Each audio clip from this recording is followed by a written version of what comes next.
കുരിശേറി വേണം അവൻ മരിക്കാൻ. അതിനാണു ശിമയോനെ ഏൽപ്പിച്ചതും. ശിമയോൻ ഭാഗ്യവാനായി.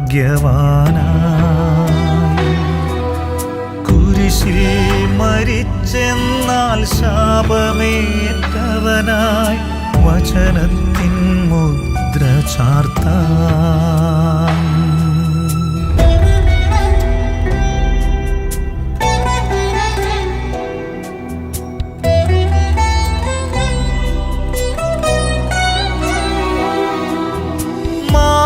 മാതാവുമാശിച്ചു പ്രിയജാതനോടുള്ള സ്നേഹത്താൽ ശിമയോനു പകരമാകാൻ. മാതാവുമാശിച്ചു പ്രിയജാതനോടുള്ള സ്നേഹത്താൽ ശിമയോനു പകരമാകാൻ. ഹൃദയത്തിൽ മേരി എന്നേ വഹിക്കുന്നു പുത്രന്റെ പേരിലെ സഹനങ്ങളെല്ലാം. ഹൃദയത്തിൽ മേരി എന്നേ വഹിക്കുന്നു പുത്രന്റെ പേരിലെ സഹനങ്ങളെല്ലാം.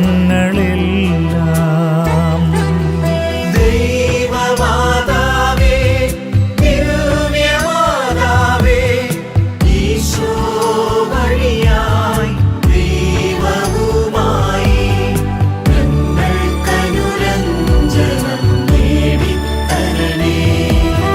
ദൈവമാതാവേ, ദിവ്യമാതാവേ, ഈശോ വഴിയായി ദൈവവുമായി ഞങ്ങൾക്കനുരഞ്ജനം നേടിത്തരണേ.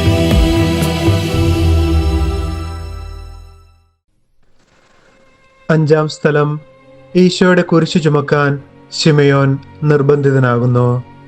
ഈശോ മിശിഹായെ, ഞങ്ങൾ അങ്ങയെ കുമ്പിട്ട് ആരാധിക്കുന്നു. എന്തുകൊണ്ടെന്നാൽ വിശുദ്ധ കുരിശിനാൽ അങ്ങ് ലോകത്തെ വീണ്ടും രക്ഷിച്ചു. കുരിശിന്റെ താങ്ങാനാവാത്ത ഭാരം എൻ്റെ മകനെ പൂർണ്ണമായും നിസ്സഹായനാക്കുന്നത് ഞാൻ അറിഞ്ഞു.